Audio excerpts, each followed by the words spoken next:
my channel. My name is Brittney Bundles, and today's video is going to be going over apologizing in business. Over apologizing in business. Now, I wanted to create this video because for as long as I can remember being in the sales field, this has always been something that stood out to me a little bit. And even when I was working for different companies and we would go to different sales trainings, a lot of times we were trained to apologize no matter what. The customer's always right, no matter what. Always say you're sorry, no matter what. Always say you apologize. And, it's okay to apologize, and it's okay to acknowledge when you're wrong or when your business falls short. In fact, I think you should do that. That's a part of building a rapport and a good relationship with your clients and customers. However, I do think that it comes a point in every business relationship where you set a guideline and you set a tone for how you want the interaction to proceed. For example, if you start off a call, say you're speaking to a customer over the phone and your tone is very short and snappy, you're not really listening to what they're saying. You can tell that you're preoccupied with different things in the background. That sets the tone for that call. So you may not have as good of a response as you would have had if you would have been all ears, and if you would have had a different tone, if you would have been more engaged on the call, it could have gone completely different. Now, also, when you're over apologizing in calls sometimes, or if you're over apologizing in emails or text messages or DMs, whatever way that you're communicating, it can set the tone for not a so productive conversation. Because if you do something wrong in business, or if your business falls short, a lot of times just saying you're sorry will not suffice. Now, that doesn't mean that you should not say sorry. Again, I'm going to say it again.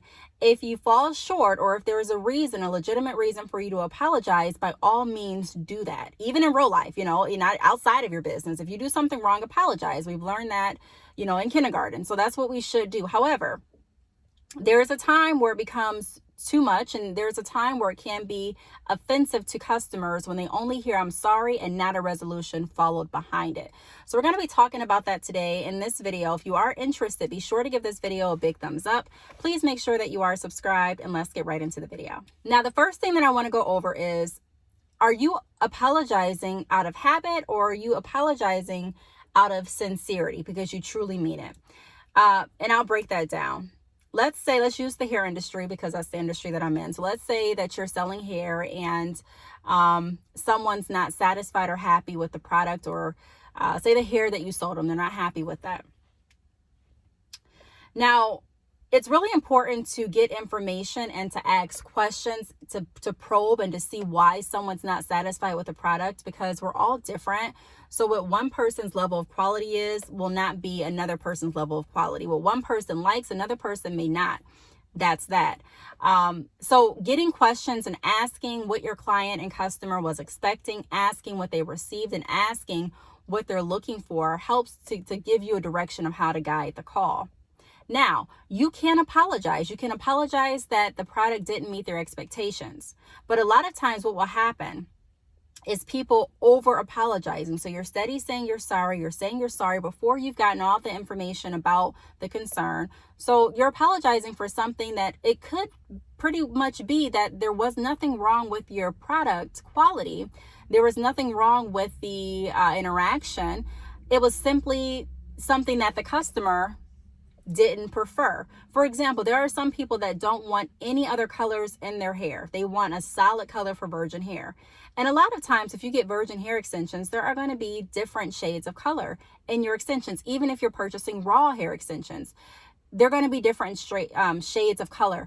Even in natural hair, there's typically different shades. You can have black hair, but if you look closely, all of your hair, unless you have a dye or something, typically isn't just, I don't want to say typically, but, it's very common for you to have black hair, or people to have black hair, but still other colors within the black. Like it may be a lighter shade of black, a darker shade of black, maybe a dark brown. You know what I mean? So even the extensions that I'm wearing right now has, different colors. I didn't dye it or anything like that. I was thinking about dyeing it black, but that's neither here nor there. I'm just saying that it comes with different, different tones to the hair depending on the donor that provides the hair extensions. So if someone contacts you and you're saying, I'm sorry, I'm so sorry. Oh my gosh, I shouldn't have done that. Okay. Let me go ahead and refund your money. You're jumping the gun without getting information, because like I said, sometimes it's not an error with your quality. There are some people that are not used to purchasing virgin hair extensions. They're used to purchasing different hair, maybe hair that they get from the beauty supply store, which, is nothing wrong with it, to each his own, but they may be used to a hair that's a specific color, like, it's a completely 1B, or this hair is completely 613 and 1B mixed together, or this bundle is, or this pack of hair is only, fire, only red. And again, you can get virgin hair color. You can get virgin hair that's colored and dyed, but I'm saying, I'm referring to the hair that's not dyed. Anyways, all I'm saying is a lot of times we over apologize without getting enough information, and that can become very offensive to customers, because a lot of customers are thinking in their head, because I've had it happen to me before I had a hair business. I would purchase hair extensions from other companies, and a lot of times I would get companies doing just that. Either they didn't reply back if I reached out, or they would reply back and it would be just, I'm sorry, which I appreciated the sorry, but what I would have appreciated more would be the resolution. So if I'm doing something wrong, if I didn't use the correct products, if I'm not taking care of the extensions, ask me questions to find out what's going on. That way we can have, we can find a resolution. If we need to replace the hair, we can replace the hair. But if we don't, I much rather just would like a remedy and to be able to go along with my day. So a part of being a business owner is being able to kind of read between the lines and not fully assume. But when you do get an assumption, before you fully run off with it, ask questions to clarify. Ask open-ended questions to get a better understanding. That way you build a better relationship with your clients and your customers. Now, the next thing that I want to go over is, like I just mentioned, many customers prefer to hear the solution over the word sorry. So I'll take this back to the call center. When I was in sales, a lot of times customers would call in and they would say, hey, the phone that I purchased is not working. And a lot of my colleagues would constantly say, I'm sorry, I'm so sorry. Oh, I'm sorry, I'm so sorry. And I would notice that those calls would be escalated, meaning that a manager would need to get on the call, or a team lead or a supervisor would need to get on the call and complete the call, because the customer got so upset, so irritated, so frustrated that they wanted to speak with someone else that was, higher in chain. And I was just, I try to put myself in the customer's shoes, and I'm thinking, okay, if you already got something that doesn't work, yes, you want to hear that the company is sorry, but you don't want to hear that a million times. You want to hear, like I said, the resolution. You want to hear what we can do to help. You want to even possibly hear some troubleshooting steps. Hey, let's try this. Can we do this? You want to be asked questions, even if it may feel like you don't. You want someone to care enough to try and see how they can resolve it versus saying sorry. So keep that in mind. Over apologizing in business can definitely stop the relationship between you and your clients from growing, because it comes off as you're just going through the motions and you really don't care. Now, the next thing that I do want to go over is set the tone for the conversation. We mentioned that too. And don't over apologize if it's not warranted. So there are times where an apology is just not warranted. I used to get into the habit of saying sorry so much. I don't know if it was because I heard so many people saying sorry when I was working in different call centers. I don't know if it was because of the trainings that we had that constantly reiterated saying sorry. I don't know. I'm sure all of that played a part. But I got into a habit at one point in my life, and I was just constantly apologizing. Someone would,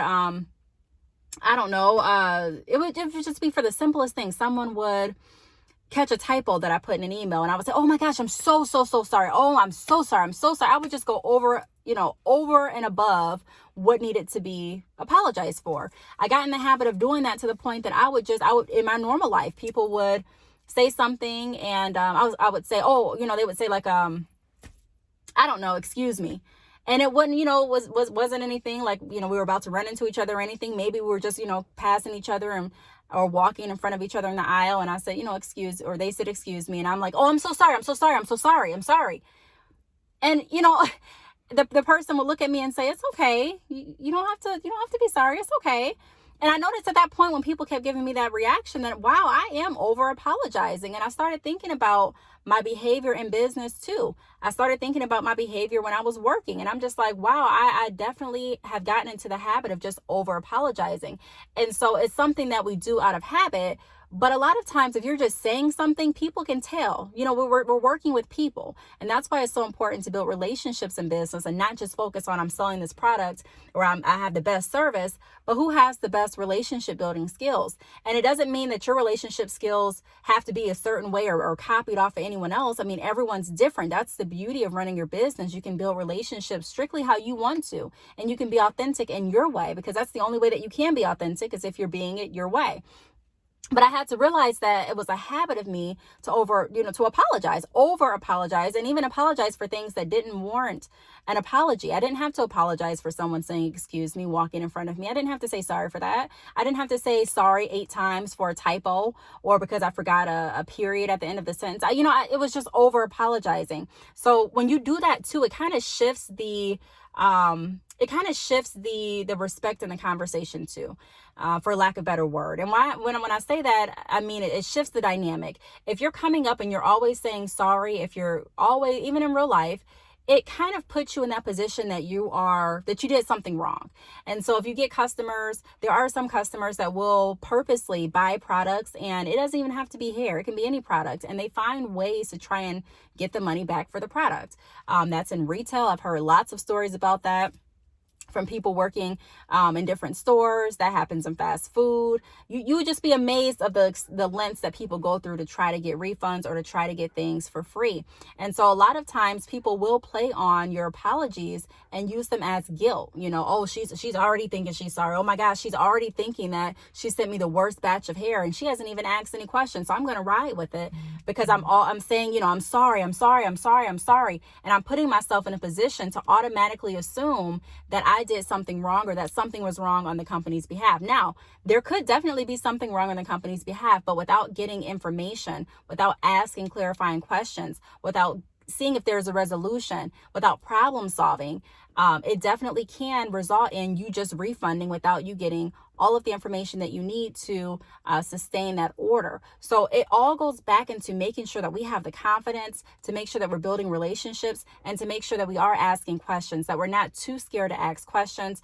I think a lot of people over apologize, one, out of habit, like I used to do. And then also number 2, just because you don't really want to go back and forth. And going back and forth isn't a bad thing. Going back and forth with your customer is not bad. It shouldn't be taboo. That's something that's necessary because it's all about how you go back and forth. I mean, a conversation is back and forth, whether you're writing or texting or emailing or speaking, it's back and forth. And so that's when we start to build the relationships and the understanding. And that's when we can really problem solve. A lot of people have taken the idea of problem solving out of business. And that's something that we need to do. I'm not going to rely on a IVR system to problem solve. I'm not going to rely on, a chat, an automated chat to resolve the issue. I enjoy it, and I'm not saying that I won't ever change anything in the future, but I'm saying I truly enjoy, because, you never know what they'll come out with. There may be something that they come out with in 5 years and it's like, well, oh my gosh, this is like a real assistant. But, I like the challenge of being able to find ways to solve your problems. Every business is going to have a problem. Every business is going to have a dispute. If you stay in business long enough and if you have enough customers, that's just a part of the game. Even if you do everything right, there's still going to be someone that does not agree with your right. And so there may be a conflict, or there may be an issue that you have to resolve. And that's good. It's not about the problems that you get, really. It's about how you resolve them. And also it's about making sure that we're not over apologizing to, pretty much just say, tell our customers without telling them that we don't care, or just tell them that we're saying this just to say it. But we really want to build trust, and we really want to understand the reason why we're apologizing. And we not only want to come to the table with an apology, but we want to come to the table with a solution. And that brings me to my last tip. Always, wait, is that my last? That's not my last. Almost my last. Okay, so 4th tip, always know why you're apologizing. So I just mentioned that. If you say sorry, know why you're saying it. That goes back to being intentional. It goes back to being strategic and understanding why you do what you do. So many people in business just do what they want, and that's great. You can do what you want. It's your business, but they do what they want without any reason behind it. It's like, why did you do that? Oh, okay, because I saw a video and she said I should, or I saw someone post this and I thought it looked good. That's great. You can get inspiration. I get inspiration. However, we have to tailor it to our business and to our goals and to our vision. What's going to make sense for me? And why am I doing this for my business? You know, I can watch 1,000 videos as to why she did it for hers, but why am I doing it for mine? And does it match with all of the plans that I have for my business? Does it match with the route that I'm taking for my business? So always understand why you're apologizing. If someone contacts you and they are yelling automatically and screaming, don't automatically assume that they're screaming because you sent bad hair, or don't automatically assume that they're screaming because they sent you an email and you didn't catch it. Always go into every interaction, or try to go into every interaction with an open mind, with a mind of, I'm going to assist this customer the best that I can. I'm going to assist this customer in the most relationship built way. And I'm not going to just try and get them off my line quick. I do want to be direct, but I also want to make sure that everything that I say, even if it is an apology because it's warranted, I know why I'm apologizing and I'm coming with a solution. And sometimes the solution and the resolution is, this is the type of hair extensions that I offer, because you may get some people that say, you know what, I still don't like the hair extensions. You may have sent out hair and it's great. And there still may be people that say, you know what, I don't like them. I don't like your extensions. They may be used to different type of hair. They may be used to completely raw hair. So they may not like virgin hair. So you have to figure out. They may be used to wearing synthetic hair. So they may not like virgin hair. They may be used to wearing, only braids. I have had clients that say, I just don't like wearing any extensions like that. I like wearing braids. That's it. So any tracks that you sew in are going to feel strange to me because I just don't like them. So it also comes with understanding your resolution for one person is not going to be the same for another. You can apologize, but learn how to apologize. If you're apologizing for how someone feels, okay. If you're apologizing for their frustration, okay. But make sure that you understand what you're apologizing for. That way you have a clear, direct idea of how you're going to proceed. And like I said, sometimes the resolution is, okay, I appreciate your feedback. I apologize that you feel that way. If you are not happy with the hair that I've sent out, I've looked at it, I tested it before I sent it out. This is definitely our best quality. If you're not happy with it, I completely understand. If you offer refunds and want to do it, great. If you don't offer refunds, I don't offer refunds. What I can do, you can offer a discount if you want to. You can recommend different textures. Sometimes it's not even the hair quality. It may be a texture preference. Some customers don't prefer body wave hair. Some customers don't prefer straight hair. And some customers are new to extensions. I think sometimes we believe that everyone is used to wearing extensions. Not everyone has worn extensions for years. That's just the truth. Not everyone purchases virgin hair. A lot of people do, but there's a lot of people that don't. And so just taking your time to understand and be able to explain the difference between some of the different hair types in the industry, and to be able to explain some of the different care instructions that go behind taking care of extensions, because there's, you do have to do different things to care for your extensions. And so, you just want to make sure that you're looking at the overall picture. And then the last thing that I'm going to go over as far as over apologizing in business is realize that sorry does not fix all problems, which we've been talking about this whole video. And if you do apologize, couple it with a resolution strategy. So I'm not going to go into detail too far with that because we've been talking about that the whole video. Just saying I'm sorry is not enough.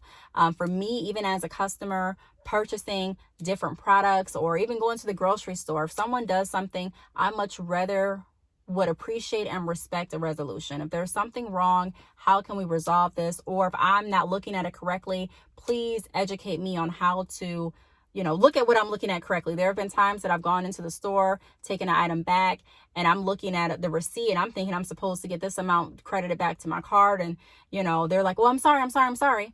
The system only credited you this. And come to find out, when the manager came over and everything, she was like, no, on the receipt, you got a discount. So you did pay a discounted rate. And that's why you got, a different amount on your card. It didn't reflect on the receipt this way because at the bottom, we have our discounts. And at the bottom, we show you your savings. So, it was a resolution. It didn't result in the manager constantly over apologizing. She apologized for the confusion, but she didn't apologize for the fact that I didn't have all of the money that I was expecting reimbursed on my card, because there was no need to apologize for that. And it also was coupled with a resolution, and the resolution wasn't giving me more money. It wasn't giving me what I thought I was going to get or what I thought I deserved at that point before she explained it. But it was resolving the issue and educating and letting me know where the information was. So that's what we have to do with our customers sometimes. Not just say, okay, hey, here's a refund. Hey, here's this, here's that. Because some customers, believe it or not, are not looking for refunds. Some customers are truly looking for a resolution. Some customers are truly looking for insight and assistance. And so as the business owners, it's a lot of, it's hard work, and it's a lot of, communication that goes back and forth daily with your business, or with most businesses. However, it is worth it when you're looking at the longevity and building on relationships versus building just on quick apologies and, just saying what you think your customer wants to hear without actually taking the time. Some customers will test you too and see if you really care. They'll email you a few times to see if you're going to reply back before they shop with you. They'll ask you a few questions to see if you're going to answer their questions. And some customers have even said that they have had an attitude at first to see how you were going to react, if you were going to be patient or not.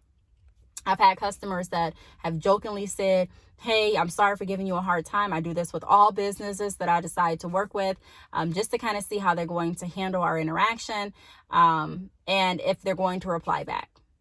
And I'm like, okay, that's different. But people do it because, like I said, I've gotten that. People have told me that up front.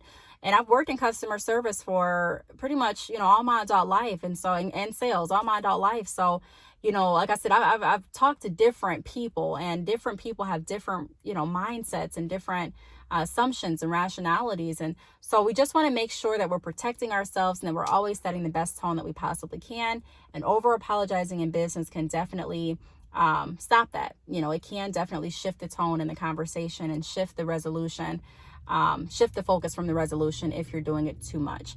So I really hope that this video helped. If you have any questions, feel free to leave them down below. Thanks so much for watching, and I'll see you all in my next video. Bye.